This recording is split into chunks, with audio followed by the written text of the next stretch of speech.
Channel நண்பர்களுக்கு வணக்கம். இன்னைக்கு நம்மளோட சேனல்ல இப்ப நீங்க வீடியோல பார்க்குற இந்த ஒரு பொருள பத்தின ஒரு பிசினஸ் வீடியோ தான் பார்க்க போறோம். அதுக்கு முன்னாடி இப்ப நீங்க வீடியோல பார்க்குற இந்த கமாண்டுக்கான ஒரு ரீப்ளே ஒண்ணு நான் தெளிவா எக்ஸ்பிளைன் பண்ணிடுறேன். ஏன்னா அத வச்சு தான் இந்த வீடியோவே இருக்க போகுது.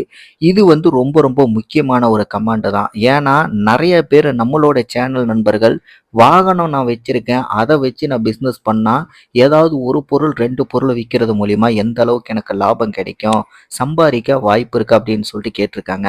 ஆனா இப்ப இந்த நண்பர் சொல்றதுலயே உங்களுக்கு புரிஞ்சிருக்கும். எந்த அளவுக்கு லாபம் கிடைக்கும், கிடைக்காது. வீடியோல சொல்றதுக்கும் நிஜ வாழ்க்கைக்கு என்ன மாற்றங்கள் இருக்கு அப்படிங்கிறத ரொம்ப நல்லாவே தெளிவா புரிஞ்சுக்க முடியும். உண்மையிலேயே இந்த நண்பர் சொல்றது ஒரு பக்கம் பார்த்தீங்கன்னா, ஒரு கரெக்ட்டான விஷயம் தான். ஆனா, நாம எப்பவுமே ஒரு தொழில் பண்றோம் அப்படின்னா, தொழில் அப்படிங்கிறது பலவிதமான மெத்தேட்ல நம்ம பண்ண முடியும். எந்த மாரி, எந்த இடத்துல நம்ம வாங்கி பண்றோமோ, நாம எந்த இடத்துல தொழில் பண்றோமோ, அத பொறுத்து தான் நமக்கு லாபம் கிடைக்கும். இது என்னைக்குமே நம்ம மறந்துறக்கூடாது. வீடியோல என்னதான் நம்ம சொன்னாலும் கூட, அது வந்து சாத்தியம் ஆகுமா, ஆகாதா அப்படிங்கிறத கண்டிப்பா தொழில் பண்றவங்களுக்கு மட்டும் தான் தெரியும். நான் முழுக்க முழுக்க சொல்ற அனைத்து விஷயங்களுமே என்னோட எக்ஸ்பீரியன்ஸ தான் நான் உங்க கூட ஷேர் பண்ணிக்கிறேன். ஏன்னா, எனக்கு வந்து நார்மலா நான் கடையில வச்சு விக்கும்போது, சிறிய லெவல்ல பண்ணும்போதே எனக்கு மிகப்பெரிய அளவுல லாபம் கிடைச்சது. அந்த மாரி இருக்கிற சமயங்கள்ல நான் வந்து வாங்குற ஸ்டாக்கு சில சமயங்கள்ல நேரமாவே காலியாயிரும். அந்த மாரி இருக்கும்போது, இப்ப நீங்க வண்டியில பார்க்குறீங்க பார்த்தீங்களா? இந்த மாரி தான் பல பேர் வந்து எனக்கு பழக்கமான நபர்கள் சுத்திக்கிட்டு இருப்பாங்க. அந்த மாரி நபர்கள்கிட்ட நான் போயிட்டு எனக்கு கடைக்கு தேவையான 5 கிலோ, 10 கிலோ அப்படின்னு சொல்லிட்டு, தக்காளி மட்டும் இல்லைங்க, மத்த பொருள் நெறைய எது வேணாலும் நான் வாங்குவேன். அந்த மாரி அவர்களோட கான்டாக்ட் நம்பர் எல்லாமே நான் வச்சிருக்கேன். தினமும் நான் மார்க்கெட்ல போய் வாங்குனாலும் கூட, எப்படிதான் இருந்தாலும் நாம வாங்குற ஸ்டாக்கு சில சமயங்கள்ல எது சீக்கிரம் காலியாகும்னு சொல்ல முடியாது. அப்படி இருக்கும்போது ஏதாவது ஒண்ணு காலி ஆயிடுச்சு அப்படின்னா, எனக்கு இந்த மாரி நான் நம்பர் வாங்கி வச்சிருக்கனால, எனக்கு தேவையான பொருள் எனக்கு தெரிஞ்ச நபர்கள் யார்கிட்டயாவது இருக்கு அப்படின்னா, அவர்களுகிட்ட ஃபோன் பண்ணி எனக்கு தேவையான ஸ்டாக்கு கொஞ்சம் நான் வாங்கிப்பேன். என்னால அவங்களுக்கு ஒரு பிசினஸ். அதே மாரி நான் கடைக்கு வாங்குறனால, எனக்கு பார்த்தீங்கன்னா மற்றவர்களுக்கு குடுக்கறத விட ஒரு ரூ. 5 விலை கம்மியா தான் குடுப்பாங்க. ஆனா, நான் வாங்குன ஹோல்சேல் விலையோட கம்பேர் பண்ணும்போது, அவர்களுக்கு கண்டிப்பா அதுல வந்து ரூ. 5 ரூ. 10 அப்படிங்கிறது அதிகமாவே லாபம் கிடைக்கும் அப்படிங்கிறது எனக்கு நல்லாவே தெரியும். ஆனா, தொழில்னு வந்துருச்சுன்னா அப்படிதாங்க. எப்பவுமே நம்ம வாங்குற இடத்துல மட்டும் தான் நமக்கு லாபம் அமையும். இந்த நண்பர் சொன்ன மாரி, அவரு வந்து எந்த ஊர்ல தொழில் பண்றாரு அப்படிங்கிறது எனக்கு தெரியாது. ஆனா, என்னோட கடையில நான் வித்தது என்னோட ஏரியால, என்னோட சரவுண்டிங்ல நடந்தத வச்சு தான் நான் சொல்றேன். நான் வாங்குற இடத்துல இப்போ உதாரணத்துக்கு இப்ப நீங்க வீடியோல பார்க்குற இந்த தக்காளி எடுத்துக்கலாமே. இந்த தக்காளிய பத்தி சொல்லணும் அப்படின்னா, ஒரு கிரேடே பார்த்தீங்க அப்படின்னா, ஒரு ரூ. 200 தான் வரும். அந்த கிரேடோட டோட்டல் குவான்டிட்டி எத்தனை கேஜி இருக்கும் அப்படின்னா, கிட்டத்தட்ட ஒரு 20லிருந்து 22 கிலோ இல்லைன்னா ஒரு 18லிருந்து 22 கிலோன்னு வச்சுக்கலாம். முன்ன பின்ன எப்படி வேணாலும் இருக்கும். அப்ப ரூ. 200 அப்படிங்கும்போது ஒரு கிலோவே பார்த்தீங்கன்னா, ரூ. 8, ரூ. 9 தான் உழுவுது. ஆனா, இப்ப நீங்க வீடியோல பார்க்குறீங்கல்ல, இந்த வண்டியில அவரு விக்கிறது பார்த்தீங்கன்னா, 2 கிலோ ரூ. 50க்கு விக்கிறாரு. அப்ப 1 கிலோ ரூ. 25க்கு விக்கிறாரு. அப்பன்னா நல்லா யோசிச்சு பாருங்க. 1 கிலோவே கிரேடா வாங்கும்போது நமக்கு கிடைக்கிற விலை எவ்வளோ? வெறும் ரூ. 8 அதிகபட்சமா பார்த்தீங்க அப்படின்னா, ரூ. 10 வரதெல்லாம் ரொம்ப ரொம்ப ரேர் தான். அவரு விக்கும்போது எவ்வளவுக்கு விக்கிறாரு? 1 கிலோ ரூ. 25.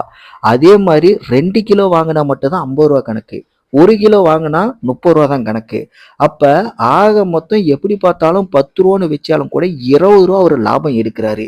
இந்த மாரி கடைகள்ல அதாவது கடைன்னு சொல்றத விட, இந்த மாரி வாகனங்கள்ல வாங்குறவங்க ரொம்பவே அதிகம். அதே மாரி இந்த மாரி வண்டிகள் வாங்கி நம்ம அது மூலியமா தொழில் பண்ணும்போது, இந்த வண்டிக்கான பெட்ரோல் சார்ஜ், கூலி, கழிச்சல் அப்படிங்கிறது ரொம்ப ரொம்ப கம்மி தான். பெரிய வாகனத்தோட கம்பேர் பண்ணும்போது. என்னைக்குமே நம்ம ஒரு தொழில் பண்ணணும்னு முடிவு பண்ணிட்டோம் அப்படின்னா, அதுக்கு தகுந்த மாரி வாகனத்த வச்சு எந்த அளவுக்கெல்லாம் நம்ம வந்து எக்ஸ்பென்ஸ குறைக்க முடியுமோ, அந்த அளவுக்கு நம்ம குறைக்கிறதுல தான் நம்மளோட சாமர்த்தியம் இருக்கு. நம்ம ஒரு தொழில் பண்றது எதுக்கு? நல்லா சம்பாரிக்கணும் அப்படின்ட்டு தான். நான் பார்த்தீங்கன்னா, கடையில விக்கிறது எனக்கு எந்த அளவுக்கு லாபம் கிடைக்கும் அப்படிங்கிறத நெறைய வீடியோக்கள் நான் போடுறேன் அப்படின்னா, ஏன்னா எனக்கு பார்த்தீங்கன்னா, கரண்ட் பில் இருக்கு, வாடகை இருக்கு, இந்த மாரி முக்கியமான செலவே பார்த்தீங்கன்னா, அந்த இடத்துல உட்காருது. அப்ப என்னோட லாபத்துலலாம் நான் கால்குலேட் பண்ணி பார்க்கும்போது, இதுல தான் நான் மேனேஜ் பண்ண முடியும். ஆனா இந்த மாரி வண்டிகள் ஒரு இன்வெஸ்ட்மென்ட்டா, அதாவது சிங்கிள் இன்வெஸ்ட்மென்ட்ல எடுத்துட்டோம் அப்படின்னா, இது வந்து டிவி ஸ்போர்ட்டி மாடலு. இதுலயே பார்த்தீங்கன்னா, சைக்கிள் டைப்லயும் கூட இருக்கு. அதெல்லாம் பார்த்தீங்கன்னா, வெறும் ரூ. 20 ரூ. 25லயே உங்களுக்கு ஒரே இன்வெஸ்ட்மென்ட்ல முடிச்சிரும். அந்த வாகனத்துக்கு, இந்த வாகனத்துக்கு வெறும் இந்த வண்டியோட அந்த முன்னாடி இருக்கிற பகுதி மட்டும் தான் டிஃபரெண்டா இருக்கும். இதுல பார்த்தீங்கன்னா, டிவிஎஸ் ஸ்போர்ட்டி மாடல் இருக்கு பார்த்தீங்களா? இது எப்படி இருந்தாலும் 70லிருந்து அதிகபட்சமா ரூ. 1 வரைக்கும் வருது. 1,00,000 வரைக்கும் ஒரு இன்வெஸ்ட்மென்ட்ல நம்ம போட்டு இந்த மாரி ஒரு வாகனத்த வாங்குனாலும் சரி, சைக்கிள் டைப்ல ஒரு 20,000 25,000த்துல இப்ப செகண்ட் ஹேண்டெல்லாம் வாங்குறோம் அப்படின்னா ரூ. 18,000 மேல தான் கிடைக்குது. அதுவே ரொம்ப ரொம்ப ரேர் தான்.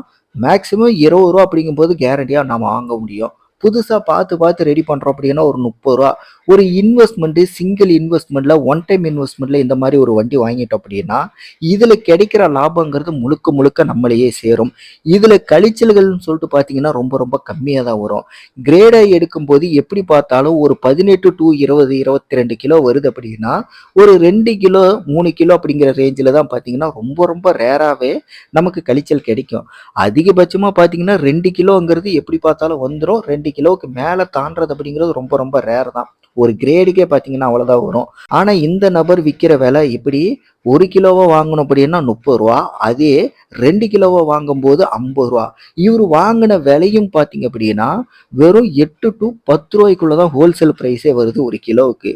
எப்படி பார்த்தாலும் இவருக்கு கிடைக்கிற லாபங்கிறது டபுளுக்கு ட்ரிபிளா தான் கிடைக்குது. இந்த மாதிரி வாகனங்களை வச்சு சம்பாதிச்சா மட்டும்தான் நம்மளால ஒரு நிலையான வருமானத்தை கேரண்டியா ஒரு பொருள் மூலியமாவே சம்பாதிக்க முடியும். இதை புரிஞ்சிக்காம நம்மளோட சேனல்ல ஒரு சிலர் வந்து புரியாம தான் கேட்கறாங்க. அது அவர்களோட தவறு கிடையாது.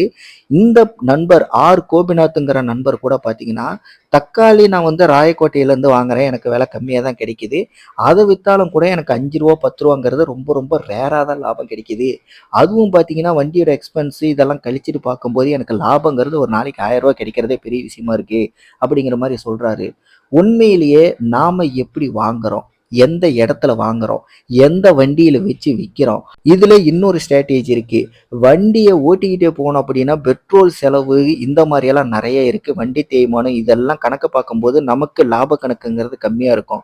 மக்கள் நடமாட்டம் அதிகமா இருக்கிற இடங்கள்ல போயிட்டு முக்கியமான இடங்கள்ல காலையில ஒரு 3 மணி நேரம் 4 மணி நேரம் எல்லாம் சாயந்தரம் ஒரு 3 மணி நேரம் 4 மணி நேரம் இந்த மாதிரி ஒரு நாளைக்கு ஒரு 4 மணி நேரம் 5 மணி நேரம் காலையும் மாலையும் பார்த்தீங்கன்னா கணக்கை பார்த்து நம்ம ஒரு இடத்துல போய் ஸ்டாண்டர்டா நின்னாலே அதை கிராஸ் பண்ணி போறவங்க கண்டிப்பா வாங்குவாங்க.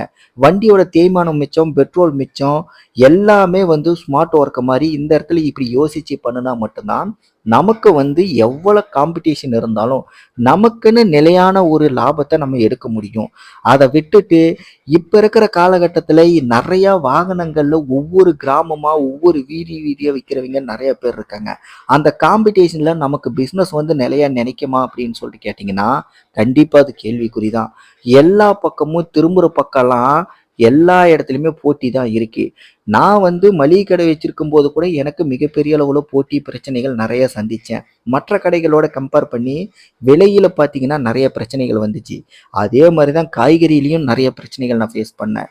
அதே மாதிரி காய்கறிகள் நல்லா இருந்தாலும் கூட அது வாடி போச்சு அப்படின்னு சொல்லிட்டு பிரச்சனை பண்ணவங்கலாம் நிறைய பேர் இருக்காங்க. எப்படி பார்த்தாலும் ஒரு தொழில்னு எடுத்துக்கிட்டோம்னா திரும்புற பக்கம்லாம் ஏதாவது ஒரு பிரச்சனைகள் நமக்கு வரதான் செய்யும்.